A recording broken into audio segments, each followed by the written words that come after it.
Welcome to Acton in Focus. I'm Vivian Kopsinger-Birchall, your host, and I'm excited to host a team from the Acton Water District.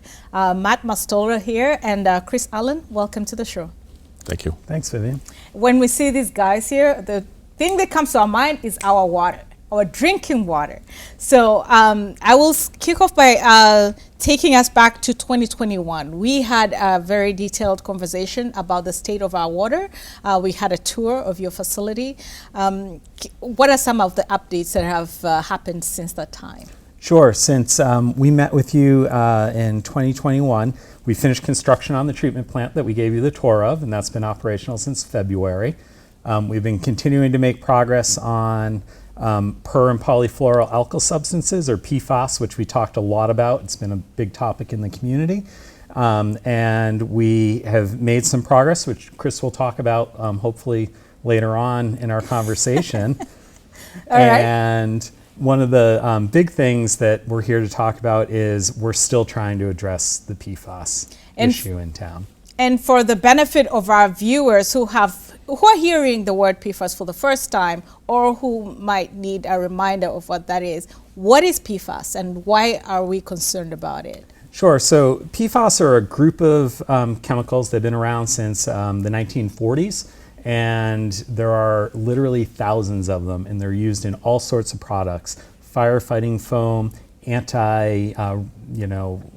water-resistant clothing, wrinkle-resistant clothing. It's in grease-proof food packaging. So we use these things in a lot of different products. That just touched the tip of the iceberg of where we find them. That's like our whole lifestyle in our homes. There are any specific items you've identified within our homes that are of concern? Sure. So carpeting has been identified as a big contributor. Non-stick pans in the home, our clothing, and certain cleaning products. So waxes and degreasers and other cleaning products certainly contain them. And why are they a concern to you as Acton Water District, or to why should they be a concern to us as residents? Sure. So there is emerging health studies that indicate that there can be negative impacts to the human body when you're exposed to it, whether that's through drinking water or through other exposures in your home. And the state of Massachusetts in the fall of 2020 adopted a drinking water standard for these chemicals at 20 parts per trillion, which is a really, really small value compared to how we normally talk about drinking water contents. And I know the national level is 70. So right now, the US EPA has a health guideline of 70 parts per trillion, which was recently reduced, actually, Vivian. So since the last time we spoke, they dropped it to the parts per quadrillion. So orders of magnitude lower than what they previously had, but also much lower than the state of Massachusetts standard. So what is the current status of PFAS in our drinking water?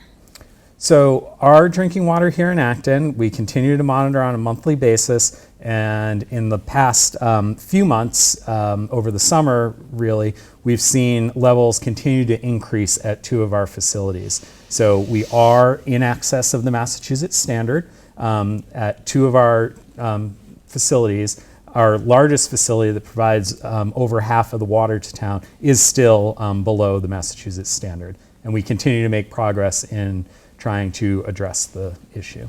So what is making it difficult to address this issue, especially with a new facility like the one we toured recently? Sure, I'll let Chris speak to that for a minute. Yeah, I mean, obviously PFAS, as Matt stated, is utilized in many products that humans encounter on a daily basis. So the manufacturing and supply chain to the environment is not being cut off. So typically with a contaminant that's regulated, you may see that from the other end as it's entering the environment versus as it's being withdrawn from the environment in drinking water. So it just doesn't, and that obviously impacts our philosophy. So we've taken a mode of actually treating the drinking water before it enters the distribution system for consumers versus going backwards and trying to look at the aquifer and find out where it's coming from, which is part of the process as well. So we're kind of leaving that to others, but we've done some investigatory work throughout the town of Acton So we have some idea of where contributions are coming from. So we're trying to narrow in on where our sources are getting impacted from.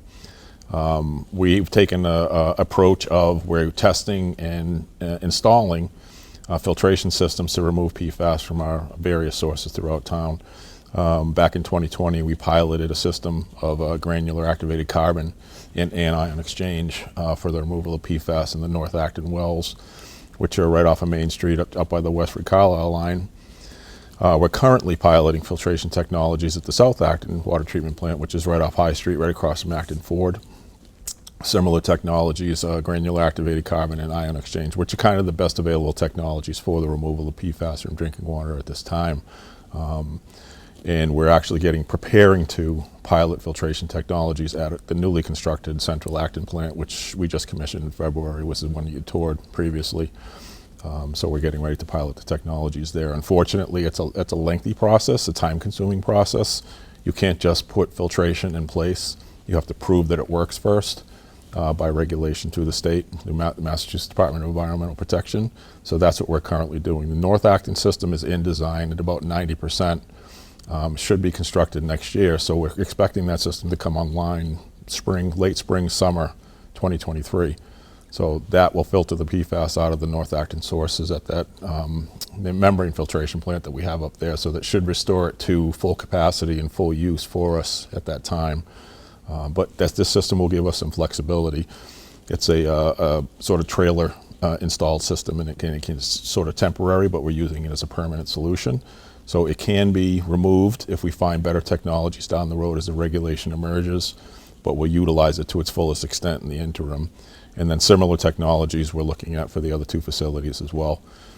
And then we also, up in West Acton, have the Clap Wickham wells, where we actually have activated carbon installed currently, which does a good job at filtering PFAS out of those sources in West Acton. Yeah, a number of questions from that update.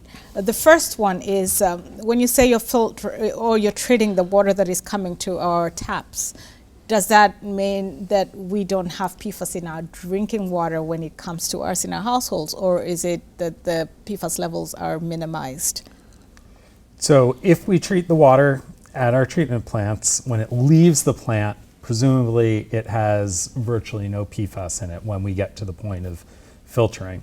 Now, one of the concerns is there could be PFAS in other plumbing products, most notably Teflon tape, which is a common plumbing product. So you could still have a small exposure even though we've treated the water up front.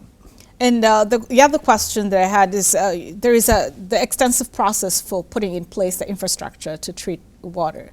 What has been your experience with that, and how is it affecting water treatment, and what are some of the challenges for putting in place that infrastructure?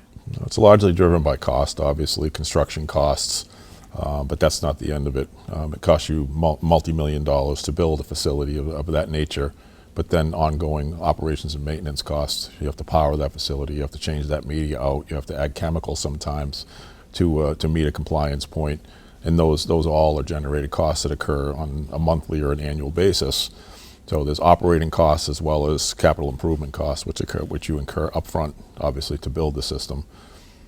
And what is your funding infrastructure like? And what does the public not know about your challenges with funding? Funding a lot now is largely through metered sales of water. I mean, that is it. That's our revenue stream. We have some other innovative revenue streams, as you experienced in June when we did the ribbon cutting on our solar array. That's bringing land lease revenue into the district coffers, so that will assist in offsetting some of the burden on the ratepayers. We're looking at innovative funding strategies across the board. We're leaving no stone unturned. We're looking at the state level, the federal level. There are some monies that have been made available. Massachusetts has taken a tack of making everything available to drinking water systems through the state revolving fund program. So that's an application process, a competitive application process that we have to have projects specifically designed and submit a project evaluation form to the state for their evaluation to either approve or disapprove or partially or fully fund projects. And they've taken the tack of promulgating all that funding, whether it be federal or at the state level, through the SRF program. So that we've actually filed applications this past August for all of our PFAS projects. We've been approved for emergency funding for the North Acton construction, so that is already in hand. The other ones we'll find out here in the next couple months as to whether they're going to be funded or not. That's exciting. And of course, PFAS is not only affecting our town here in Acton, it is affecting our neighboring communities, actually the state. So what are some of the partnerships you've developed along the way with our neighboring towns to address this? Sure, so that's a great point. This isn't unique to Acton. And actually, back to Chris's point earlier, that's actually one of the challenges. We're not the only people trying to get this treatment equipment. We're not the only ones vying for the money. We're not the only ones vying for the engineering services. And there is a recognition that, maybe this is a challenge that, every community can't take on its own. So there is a coalition of communities in the area that have similar, concerns, whether it's PFAS related or, economic development concerns, that have begun talking about, is there a regional solution to help water systems throughout all the neighboring communities? So we are evaluating a connection to the Metro Boston system, the Massachusetts Water Resources Authority, which is not a simple solution. That's probably 10, 15 years out before we would be able to access that. And certainly we need to continue to provide the best service to our customers as we can in the interim.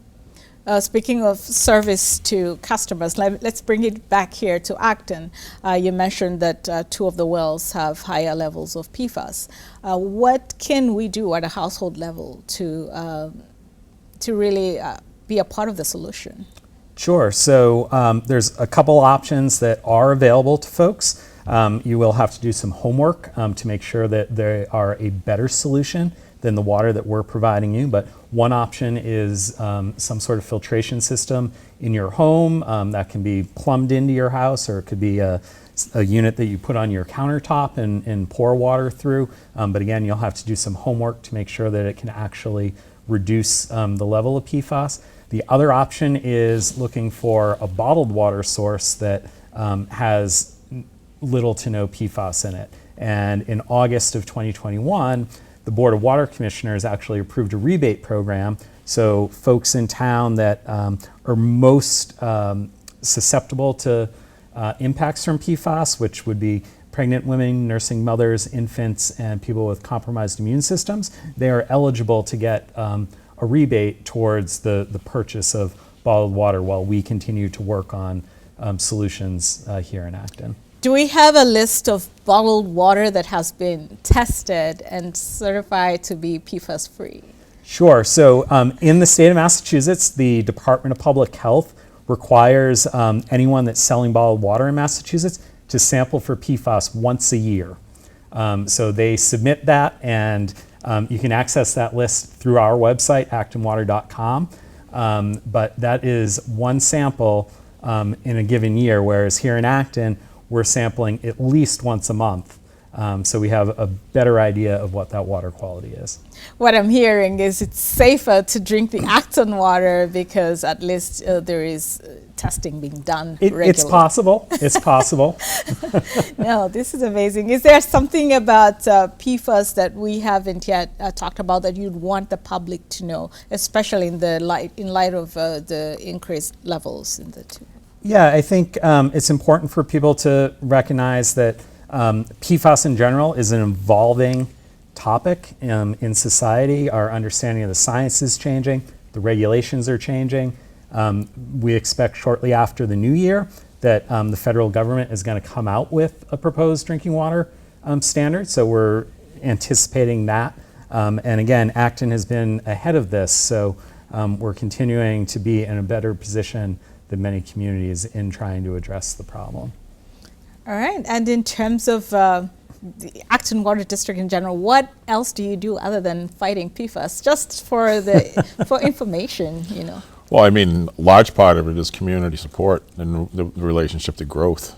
Capacity, water capacity is massive when you're talking about right growth in the community. Being a district and being a separate municipal entity from the town of Acton, generically, we may not be involved as we'd like to be in a lot of the planning perspective when you're talking about growth, building and adding housing units or adding commercial properties or whatever. That we've gotten better at that over time. but we typically, we could use a little bit of improvement there. I think that's probably one of the largest challenges, and I think even prior to PFAS, that was a challenge for us. Straining capacity, we had to have very aggressive conservation in the summertime to manage, our capacity and supply, and then just add PFAS to the equation. Just another parameter that we have to consider in trying to control the concentrations of PFAS that we're providing to our consumers. That has impacted our capacity even more stringently. So now we're even stacking another challenge on top of that. Right. Maybe one of the final questions I had for you is, in addition to PFAS, are there any, or what are the other aggressive toxic chemicals that you're fighting as a Sure. district? So, the district has made a lot of progress on removing minerals from the water. We've spent about $30 million over the past 12 to 15 years to get rid of, naturally occurring things from the water. PFAS certainly came along and is going to add another, tens of millions of dollars of, treatment that we need to do. Other things that we watch historically, we've always looked at volatile organic compounds. So some folks may be familiar with the W.R. Grace Superfund site in town. That's something that we continue to follow and make sure that that's not having a negative impact on us. Along those lines, there's a chemical called 1,4-dioxane, which we've made tremendous progress in reducing the levels of through source reduction, of getting people that polluted to actually clean it up, so we don't need to do that. And those are kind of the big things that we're looking at now. But going forward, we're actually going to be looking at lead and copper. So you may have heard of the issues that occurred in Flint, Michigan, where there was lead coming out of the drinking water pipes themselves. So there's been a renewed focus on that, and we've recently re-upped our efforts to try to make sure we don't have those lead exposures in our drinking water system. That is exciting, and I think it was Chris who mentioned earlier that you've narrowed down some of the problematic areas that are contributing to PFAS in our water system. Is it safe to mention some of those places right now, or not yet? Yeah, it's not yet. It's a little early, So what we've done is we've kind of narrowed generalized areas where it could be coming from, but we haven't gotten to a point of saying, oh, it's Vivian's house that's contributing it. We're not at that level of detail quite yet. Okay. Yeah, in addition to that and sort of addressing that, we may have mentioned the multi-district litigation that we entered back in 2020. Actually, there's a multi-district litigation that's been filed in federal court, and we've signed on to that. We're one of the earlier systems in Massachusetts to sign on to that.